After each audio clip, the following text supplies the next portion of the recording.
Frank, what are you doing? Practicing for the AP multiple choice test. Well, instead of coloring circles in, why don't we share some actual tips? Yeah, it's not a bad idea. Let's get to it. All right, Abe, show us another one of your glorious PowerPoints. It's going to be fun. Let's talk about the basics of the APUSH multiple choice section. There are 55 questions and you have 55 minutes to answer them, so stay focused. You have 1 minute per question on average. You will not be deducted any points for incorrect answers, so don't leave any questions blank. If you're uncertain about a question, just take your best guess. Here's how the questions are distributed. About a fourth of the questions will definitely need the document to answer them. Another fourth of the questions, the document will be helpful for answering them, but you're going to have to incorporate in some background knowledge. And for the other half of the questions, the information in the document won't help you answer the question. Remember that nothing in the document should contradict the answer you select, unless, of course, it's just biased based on the author's point of view. And in that case, it'll be obvious. Now for the most important part, the process of dealing with the questions themselves. The way that both Abe, myself, and most of our guests over the years have approached the APUSH multiple choice section is this process. And if you trust this process, you will have very little difficulty with the multiple choice in general. The first step is to read the question first.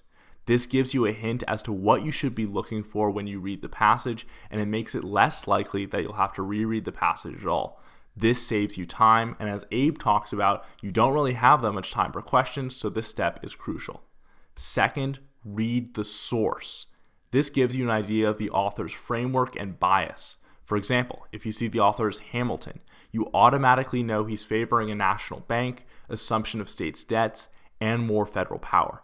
In this case, the author is Earl Warren, known for his liberal court rulings. And we also see that it's Brown versus Board of Education, which we know ended segregation in schools. Third, read the material. With the question in mind, as in step 1, you can underline and circle anything you might think be relevant to the question, and this will also save you time on the longer passages. It's not really relevant here because the passage is only a sentence, but in other ones, it will be crucial.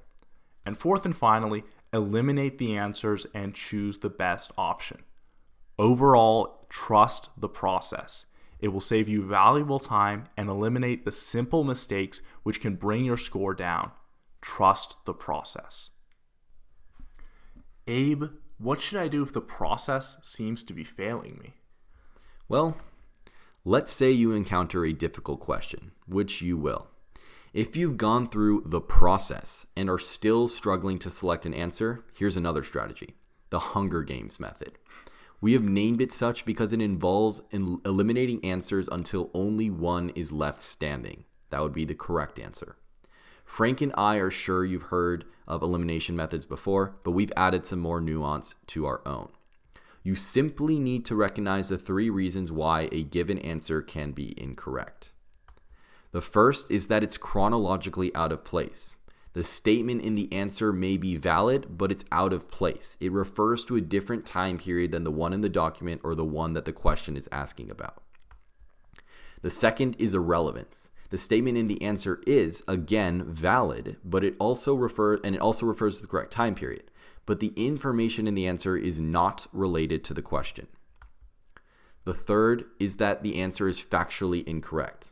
The statement in the answer is just wrong. No, Stonewall Jackson did not contribute to the Union's effort in the Civil War. The Hunger Games method sounds pretty cool. Let's check it out with an example. All right, first let's apply the regular process. Step 1, read the question. Which of the following was a significant cause of the trend from 1843 to 1854 shown in the graph? Step 2, read the source. In this case, the United States Census Bureau. So that clues us into the fact that there's going to be relatively little bias in this chart, and also that it'll be a pretty cut and dry question about whether or not you know your history. Step 3, take a look at the material in question. In this case, migration to the U.S. between 1843 and 1854. Now, if you notice, it's only because we read the question already that we know to zero in on that time period. So that step is saving us crucial time, and we can see that migration is spiking during that time period. And finally, step 4, taking a look at our answer possibilities and choosing the correct one. Now, if you've already taken a look at them, you'll see that they're a bit harder than the past example question about Brown versus Board of Education. So now we'll have to apply the Hunger Games method. Let's take a look at answer A, active encouragement of migration by the United States government. Well, that certainly has been a policy of the US government at certain times, but not really during this time period of this chart. So we can eliminate this due to the fact that it's chronologically out of place. Answer B, economic and political difficulties in Germany and Ireland sounds pretty good. Let's hold off on that one and circle back to it later. Answer C, incentives offered by United States companies looking to hire skilled migrants. No, that doesn't sound right at all. At this time, companies were instituting policies which actually discriminated against these migrants with no Irish need apply signs on their front doors. That's simply factually incorrect, and we can eliminate it for that reason. And finally, D, adoption of free trade policies by European governments.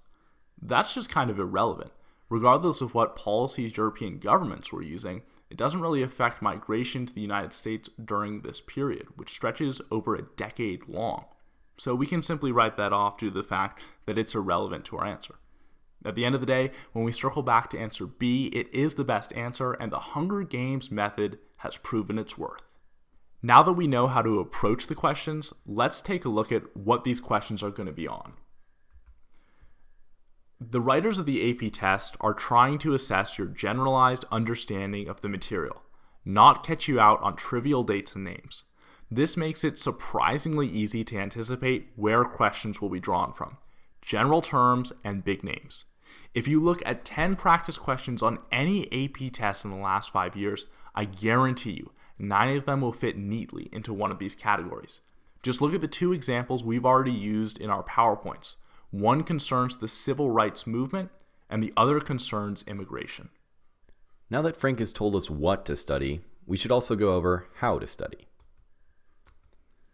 The first thing to do is to learn hub dates. So you want to associate important presidents with their decades and know the years over which big wars have occurred. I've listed some examples of hub dates on the slide. You also want to study bold terms. Most textbooks have a system where they bold important terms throughout the section and then maybe define them at the end of the section. These terms will very likely appear in the documents and in the multiple choice questions, so make sure you're familiar with them.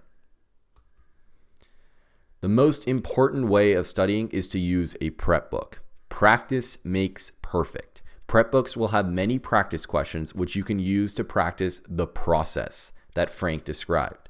The prep books also have answer explanations, which you can read after attempting the practice questions. This will help you learn how to think like the AP test. And third, prep books also have content summaries. You can basically read an abbreviated version of your textbook to help you review and keep focused on the important big ideas and themes without getting lost in all the minutiae in a traditional textbook. As far as brands go, we recommend either Princeton Review or Barron's. I use Princeton Review myself, and Frank used Barron's. Both of us were very satisfied, and both editions have realistic practice tests.